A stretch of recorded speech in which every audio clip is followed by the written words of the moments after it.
Hello dear students, welcome back to organised knowledge channel. और आज की जो वीडियो है बच्चों, उसमें हम डिस्कस करेंगे worksheet number 20 for class 7th, विषय गणित है। और ये वर्कशीट आपके लिए 1 अक्टूबर 2020 के लिए शेड्यूल की गई है। आज की जो वर्कशीट है बच्चों, उसमें हम ठोस आकारों का चित्रण कैसे करते हैं, इस वर्कशीट में हम पढ़ने वाले हैं। सो प्यारे बच्चों, वर्कशीट शुरू करने से पहले बेटा प्लीज़ चैनल को सब्सक्राइब कर दीजिए, बेल आइकन को भी प्रेस कर लो ताकि आपको आने वाली वीडियोस की नोटिफिकेशन वो समय से मिल जाए।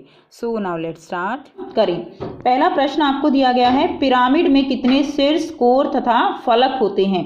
तो पिरामिड जो है, यहाँ पे पिरामिड दिया नहीं गया है कि कितनी भुजाओं वाला पिरामिड हमें बनाना है। तो हम यहाँ पर जो त्रिभुजाकार पिरामिड है उसके बारे में हम यहाँ पर देखेंगे कि किस तरह से हम उसके शीर्ष, कोर और फलक बता सकते हैं। ठीक है, तो त्रिभुजाकार जो है, इस तरह से अगर हमारे पास एक पिरामिड है 3 भुजाओं वाला, तो इस तरह से एक पिरामिड बनेगा ऐसे। ठीक है, ये इसकी कुछ इस तरह से 3D शेप बनेगी। ठीक है, अब देखिए इसमें जब हम शीर्ष को निकालते हैं तो इसके लिए एक फॉर्मूला होता है बेटा, शीर्ष, और दूसरा क्या है, कोर, और तीसरा हम निकालेंगे फलक। तो इसके लिए देखिए शीर्ष जो है ये हम कैसे निकालेंगे, ये होगा n+1। ठीक है, कोर को निकालेंगे तो निकालेंगे 2n, और फलक निकालेंगे तो भी n+1, ये हमारे पास फॉर्मूला होगा। अब यहाँ से हम किस तरह से निकाल सकते हैं, तो देखिए शीर्ष हमें निकालना है तो हमारे पास यहाँ n की वैल्यू क्या है, n जो है हमारे पास 3 है, 3 भुजाएं हैं ना पिरामिड की, तो 3 है, तो 3 और जमा 1, तो ये कितना हो गया, 4 हो गया। शीर्ष हमारे पास 4 हो गए, देखिए 1 2 3 और 4। इसी तरह कोर जो है वो हमारे पास यहाँ 6 हो जाएंगे, कोर यानी जो किनारे हैं। ठीक है, तो किनारे जो है बेटा 3 किनारे जो है नीचे हैं, 3 किनारे ऐसे ऊपर आए हुए हैं, देखिए ये वाले सारे ये वाले। ठीक है, तो ये कितने हैं, 6 हैं। अब हम फलक की बात करें तो फलक क्या होते हैं, फलक होते हैं पृष्ठ। पृष्ठ देखिए n+1, तो ये कितने हो गए, ये भी 4 हो गए। ठीक है, तो 4, एक तो नीचे वाला बिल्कुल, और बाकी 3 जो है, जो हमने ऊपर ऐसे पिरामिड बेटा 3D आकार है ना, तो आप खुद से बना के देखेंगे तो बहुत अच्छे से समझ जाएंगे। तो इस तरह से ऊपर की तरफ जब आप इसको करते हो तो इसके 4 जो है टोटल क्या होंगे, 4 इसके फलक यानी पृष्ठ हो जाएंगे। ठीक है, तो बेटा शीर्ष कितने हो गए, शीर्ष हो गए 4, कोर हो गए 6, और फलक कितने हो गए, फलक हो गए 4। तो इस तरह से आप इस क्वेश्चन का आंसर लिखेंगे। नेक्स्ट देखिए, सेकंड है, अपने पसंदीदा 2D आकार तथा 3D वस्तुओं के कोई 3 चित्र बनाइए। तो आपने लास्ट वर्कशीट में भी ये किया था, 2D आकार, 3D आकार, इस तरह से आप बना सकते हो। तो 2D में आप त्रिभुज बना सकते हो बेटा, आप जो है इस तरह से वर्ग बना सकते हो, आप इस तरह से आयत जो है वो बना सकते हो। तो ये क्या है, ये 2D है। और अगर हम 3D की बात करें तो देखिए 3D में आप क्या क्या बना सकते हो, 3D में आप इस तरह से सिलेंडर बना सकते हो। ठीक है, बेलन, और उसके अलावा बेटे आप यहाँ पर जो है ये इस तरह से आप जो शंकु है वो हमने किया था, शंकु बना सकते हो। और इस तरह से आप जो है घन जो है वो भी बना सकते हो इस तरह से। ठीक है, ये ऐसे करके और ये आप बना सकते हो। ये कैसी आकृतियां हैं, ये 3D आकार जो है, 3D के चित्र हैं। तो ये 2D के हो गए और ये 3D के हो गए। नेक्स्ट देखिए, थर्ड दिया गया है, एक घनाभ का जाल खींचिए और फिर उसमें एक सजावटी घनाभ बक्सा बनाइए। तो जाल हमने पढ़ा था बेटा कि घनाभ का जाल जो है, यानी आप जो है जो घनाभ होता है उसका क्या करोगे, उसका जो है जाल यानी उसको आप किस तरह से खोल के आप इसकी आकृति बनाओगे। तो आप जो है इजीली इसको एक बॉक्स लेके और किस तरह से वो खुलता है, वो चित्र जो है आप अपने आप इसको खुद से करेंगे कि किस तरह से आप एक घनाभ को खोल सकते हो, उसका जाल जो है फिर आप उसको बनाओगे और उसके अंदर एक सजावटी बक्सा जो है वो बना दीजिए। एक सपाट पृष्ठ पर ठोसों का चित्र खींचना।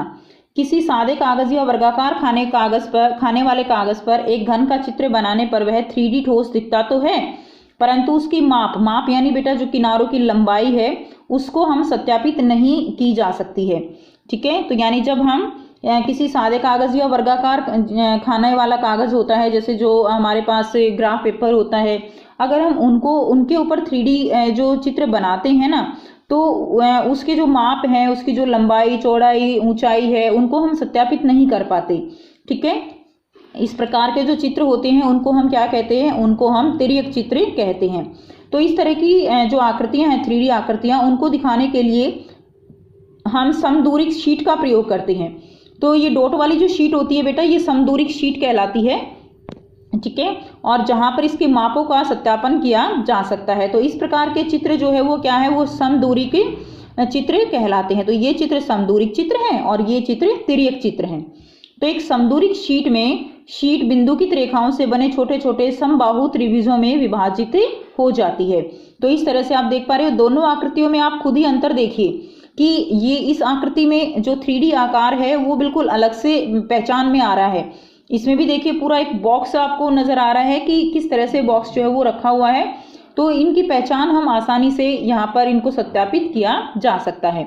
नेक्स्ट देखिए, अब हम करेंगे ठोस वस्तुओं का चित्रण। ठोस वस्तुओं का चित्रण बेटा यह एक बहुत उपयोगी कौशल है। कभी कभी जब आप संयुक्त आकारों को देखते हो तो उनके कुछ भाग आपकी दृष्टि से छिपे हो सकते हैं। तो देखिए, जब किसी चीज को आप सामने से देखते हो तो उसके पीछे जो भाग छुपे हुए हैं वो हमें अच्छे से नहीं दिखाई देते, ठीक है। लेकिन चित्रण का उपयोग करके आप ठोसों के छिपे हुए भाग को भी देख सकते हो। तो जैसे ये आकृतियां है बेटा, तो इनमें क्या है कि हम जो है इस तरह से इसके पीछे के भागों को नहीं देख पाते, लेकिन हम इनको जब चित्रण करके इस तरह से दिखाते हैं तो हम इस तरह से उनकी संख्याओं को भी गिन सकते हैं। तो चलिए, दी गई आकृति 1 और आकृति 2 में वर्गों की संख्या को गिनकर पता करें और लिखें। सो इस तरह की जो बेटा ठोस वस्तुएं होती हैं वो सामने से देखने पर कुछ अलग दिखाई देती हैं, और जब हम उनको इस तरह से काट के चित्रण करते हैं तो उनको जो है हम कुछ अलग तरीके से देख पाते हैं। तो क्या कहा गया है यहाँ पे बोला गया है कि ठोस की अनेक जो है विधियों से देखा जा सकता है। एक विधि यह है कि दिए हुए आकार को काट लिया जाए। जैसे इस आकार को यहाँ पर जो है किस तरह से काट दिया गया है, और इससे हम ठोस का एक ऊर्ध्वाधर या क्षैतिज अनुप्रस्थ काट जो है वो प्राप्त होती है। चलिए प्रयास करें और सारणी को पूरा करें। तो इस तरह से हमें बेटा इसको पूरा करना है। तो देखिए, यहाँ पर दिया गया है कि ठोस वस्तुएं हैं और यहाँ पर कि क्षैतिज अनुप्रस्थ काट, यानी ये एग्जाम्पल दिया गया है। तो देखिए, क्षैतिज यानी जब हम इसको इस तरह से काटते हैं तो ये काट उसकी क्षैतिज अनुप्रस्थ काट होती है, और जब हम इसको ऐसे ऊपर से नीचे काटते हैं, ठीक है, तो ये क्या होगी, ये इसकी ऊर्ध्वाधर अनुप्रस्थ काट होगी। अब यहाँ पर ये इस तरह से काट के दिखाया गया है। अब अगर हम ये हमें एक जो है इस तरह से शंकु दिया गया है, तो इसको अगर हम काटते हैं तो देखिए यहाँ से अगर हम इसको क्षैतिज अनुप्रस्थ काट ऐसे काटते हैं तो ये हमें कैसे दिखाई देगा, ये हमें कुछ देखिए ये इस तरह से दिखाई देगा, ये ऐसे होगा, ये कुछ यहाँ पे क्षैतिज अनुप्रस्थ है तो यहाँ से काटेंगे तो इसमें ये हिस्सा ऐसे होगा, ठीक है, ऐसे, और नीचे वाला हिस्सा जो है वो कुछ इस तरह से दिखाई देता है, ठीक है। तो ये कैसी काट होगी, ये काट हमारी क्षैतिज अनुप्रस्थ काट होगी। और जब बेटा आप इसको पूरी तरह से ओपन करोगे ना, जो ये वाला हिस्सा है 3D जो है, इसको पूरी तरह से ओपन करोगे तो ये कुछ ऐसे दिखाई देगा आपको, ऐसे, और ये नीचे वाला कुछ ऐसे, बिल्कुल ऐसे दिखाई देगा, ठीक है। पूरी तरह से ओपन करोगे, इसका जाल जब खोल दोगे, उसके बाद देखिए ये ऊर्ध्वाधर अनुप्रस्थ काट, यानी जब इसको आप ऐसे काटोगे, ऐसे, जैसे ये इसमें काट के दिखाया हुआ है ना, एक बार इसको ऐसे काटा तो ये ऐसे दिखाई दिया, ऐसे काटा तो ऐसे दिखाई दिया। अब हम इसको जब ऐसे काटेंगे तो ये हमें कैसा दिखाई देगा, जब हम इसको ऐसे काटते हैं तो ये हमें कुछ इस तरह से दिखाई देता है। देखिए, ये आधा ऐसे दिखाई देगा, और ये कुछ ये ऐसे होगा, और ये जो है सीधा होगा, और इसी तरह बेटा ये ऐसे होगा, और ये जो है कुछ इस तरह से हमें क्या होगा, ये हमें दिखाई देता है ऐसे। क्लियर है। और जब बेटा आप इसको ओपन करते हो तो आपको पूरा इस तरह से एक ट्राइंगल दिखाई देगा। आप बेशक इसको 3D बना के और करके भी देख सकते हैं। आपको इसको जब इसका जाल खोलेंगे तो ये ऐसे दिखाई देगा। अब देखिए नेक्स्ट क्या है, एप्पल। एप्पल को बेटा जब आप क्षैतिज काट से काटोगे, क्षैतिज काट यानी ऐसे काटते हो, तो आपको ये कुछ जो है इस तरह से ऐसे ही दिखाई देगा। आप ये बहुत अच्छे से बना सकते हो। तो इसमें जो है कुछ ऐसे दिखाई देगा आपको, और नीचे ये एप्पल कुछ ऐसे दिखाई देगी, ठीक है। जब इसको ऐसे काटोगे तो ऐसे इसमें क्या होगा, ये कुछ इस तरह से आपको दिखाई दे जाएगी, ठीक है। तो बेटा आप इसको जो है खुद से ड्रॉ करेंगे तो ये कुछ ऐसे जो है इसके पार्ट होके दिखाई देगी आपको। तो ये क्या है, ये ऊर्ध्वाधर अनुप्रस्थ काट है और ये क्षैतिज अनुप्रस्थ काट है। नेक्स्ट देखिए, तो आपको ये चित्र जो है बनाने हैं। तो बेटा वर्कशीट जो है काफ़ी इजी है इस आज की। अब उसके बाद देखिए एक यहाँ पर दिया गया है छायाएं। छायाएं एक अच्छा तरीका है यह दिखाने के लिए कि किस प्रकार त्रिविमीय वस्तु को 2 विमीय छाया के रूप में दिखाया जा सकता है। त्रिविमीय यानी जो 3D आकार की वस्तुएं हैं उनको छाया के रूप में दो जो है द्विविमीय दिखाया जा सकता है। जैसे देखिए एक टॉर्च है, एक शंकु लिया गया। अब शंकु की जो परछाई होगी बेटा, छाया मिलेगी वो तो कुछ ऐसी ही मिलेगी हमें, जैसे एक त्रिभुज है ऐसी ही मिलेगी ना, ठीक है। तो एक शंकु के ठीक सामने टॉर्च का प्रकाश डालेंगे तो यह है पर्दे पर किस प्रकार की छाया दर्शाता है। ठोस त्रिविमीय है तो छाया की कितनी विमाएं होंगी, ठीक है। तो त्रिविमीय है तो जो है छाया जो है वो कैसी होगी, छाया उसकी द्विविमीय होगी। अब यहाँ पर इस तरह के छायाचित्र जो है दिखाए गए हैं। तो आप यहाँ पर देखिए, जिस तरह आप हाथों की जो है, हाथों से आकृतियां बनाई गई हैं, हाथों की छाया जो है वो जो दिखाई दे रही है वो कुछ जानवरों की छायाएं दिखाई दे रही है। ऐसा लग रहा है कि जैसे कोई जानवर या पक्षी हैं, ठीक। तो जैसे ये जो है बुगले जैसा दिखाई दे रहा है, ये कुछ डॉग जैसा दिखाई दे रहा है, ठीक। तो ये जो है आप यहाँ पर लिख देंगे। उसके बाद देखिए, यह है ठोस आकार को विभिन्न कोणों से देखा जाए, देखे गए आकार का सामने का दृश्य, पार्श्व दृश्य, ऊपर का दृश्य। यहाँ एक उदाहरण दिया जा रहा है जिसमें एक कार के विभिन्न दृश्य देखे जा सकते हैं। ये कार है बेटा, तो इसका पार्श्व दृश्य यानी पार्श्व क्या होता है बेटा, साइड से जो दृश्य दिखाई देता है, तो पार्श्व दृश्य ऐसा दिखाई देगा, ऊपर का दृश्य ऐसा होगा, और सामने से बिल्कुल फ्रंट से जब हम देखते हैं तो हमें कार का दृश्य कुछ ऐसा दिखाई देता है। तो ठोस वस्तुओं को हम किस एंगल से देखते हैं उसके ऊपर डिपेंड करता है कि उसकी आकृति हमें कैसी दिखाई देगी। आइए कुछ अन्य उदाहरणों के द्वारा प्रयास करें और इस सारणी को पूरा करें। तो देखिए बेटा, ये हमारे पास कुछ अन्य जो है दृश्य हैं, अन्य आकार हैं वस्तुओं के। ये इसका कैसा है, ये पार्श्व आकार है, यानी जब हमने इसको साइड से देखा तो ये हमें कुछ ऐसा दिखाई दिया, ठीक है।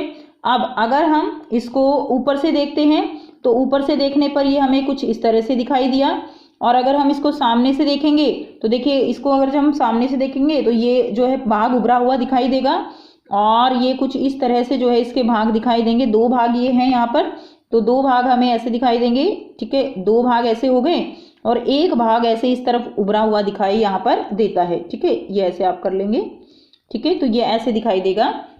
उसके बाद ये चेयर है, ये कैसे दिखाई दे रही है, ये पार्श्व दृश्य इसका, यानी साइड से जो दृश्य दिखाई देगा वो कैसे दिखाई देगा, ये देखिए ऐसे ऐसे होगा। ये ऐसे साइड से देखेंगे ना आप, देखिए साइड से ये इसका साइड दृश्य है, ठीक है। और यहाँ पर देखिए बेटा, यहाँ पर ये कुछ ऐसे दिखाई देगा, ये इसके नीचे जो है, और यहाँ से ऐसे जो है इसकी बैक दिखाई देगी, ठीक है। तो कुछ इस तरह से ये दिखाई देगा। तो आप अच्छे से इसको ड्रॉ कर लीजिएगा, ठीक। तो ये इसका ऊपर का दृश्य है, तो ये ऊपर से दिखाई देगी, और ये इसका बिल्कुल सामने का दृश्य है, सामने से हमें यहाँ पे खड़े होंगे तो ये कुछ ऐसा दिखाई देगा। तो इस तरह से आपको ये पिक्चर यहाँ पर कंप्लीट करनी है। नेक्स्ट देखिए, नेक्स्ट यहाँ पर क्या दिया गया है, दी गई आकृति का समदूरिक चित्र आपको यहाँ पर बनाना है। तो आपको यहाँ पर क्या करना है बेटा, एक जो आपको ये चित्र दिया गया है इसका आपको समदूरिक हमने पढ़ा था कि डॉट के अंदर जो चित्र बनाए जाते हैं उनको हम समदूरिक चित्र कहते हैं। तो आपको ये समदूरिक चित्र जो है बनाना है। तो बेटा आप इसको जैसे ये दिख रहा है ऐसा ही जब इसको कुछ इस तरह से ड्रॉ करेंगे तो आपको ये समदूरिक रूप में ये चित्र जो है यहाँ पर मिलता है, और इसकी प्रॉपर शेप आपको यहाँ पर मिलेगी। कुछ ऐसे जो है आपको ये भरा हुआ दिखाई देगा, और इसी को आप इसी तरह से ऊपर भी जो है इसको बना सकते हैं, ठीक है। तो ऊपर भी आपको कुछ इस तरह से ये दिखाई देगा, ठीक। तो ये थी बच्चों आपकी आज की बेटा मैथ्स की वर्कशीट। आई होप बेटा आपको ये वर्कशीट क्लियर है। कोई डाउट है तो आप कमेंट सेक्शन में कमेंट करके पूछ सकते हैं। वीडियो अच्छी लगी तो लाइक शेयर जरूर कर दीजिए, चैनल को सब्सक्राइब भी कर लीजिए। And thanks for watching, have a nice day.